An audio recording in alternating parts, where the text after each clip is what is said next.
Hello welcome back to our YouTube channel. നമ്മൾ ഇന്നൊരു white forest കേക്കിൻ്റെ ഡെക്കറേഷനാണ് നോക്കാൻ പോകുന്നത്. അപ്പോൾ വീഡിയോയിലോട്ട് പോയാലോ. ഫൈനൽ കോട്ട് ചെയ്ത് നന്നായിട്ട് ഫ്രീസറിൽ വെച്ച് നന്നായിട്ട് തണുപ്പിച്ച് ഒരു 2-2.5 മണിക്കൂർ തണുപ്പിച്ച കേക്കാണ്. അതിലേക്ക് നമുക്ക് വൈറ്റ് ചോക്ലേറ്റ് ഗനാഷ് ഒഴിച്ചു കൊടുക്കുക. 2:1 എന്ന റേഷ്യോയിൽ വൈറ്റ് ചോക്ലേറ്റും വിപ്പിംഗ് ക്രീമും കൂടി നന്നായിട്ട് മെൽറ്റ് ചെയ്ത് യെല്ലോ കളറ് ആഡ് ചെയ്തിട്ടുള്ള വൈറ്റ് ചോക്ലേറ്റ് ഗനാഷ് നമുക്ക് കേക്കിൻ്റെ മുകളിലേക്ക് ഒഴിച്ചു കൊടുക്കാം. എന്നിട്ട് നമ്മൾ ആ പാലറ്റ് നൈഫ് വെച്ച് നന്നായിട്ട് സ്പ്രെഡ് ചെയ്ത് കൊടുക്കുക.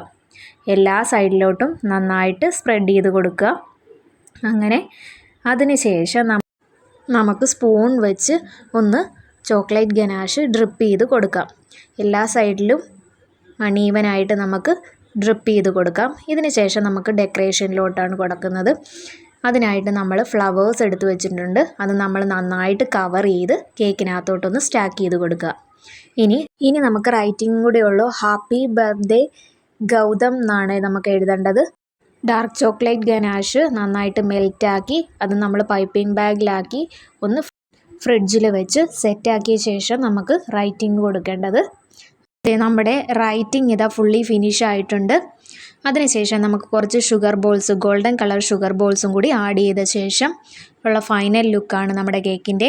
എല്ലാവർക്കും ഇഷ്ടമായെന്ന് വിചാരിക്കുന്നു. Thank you.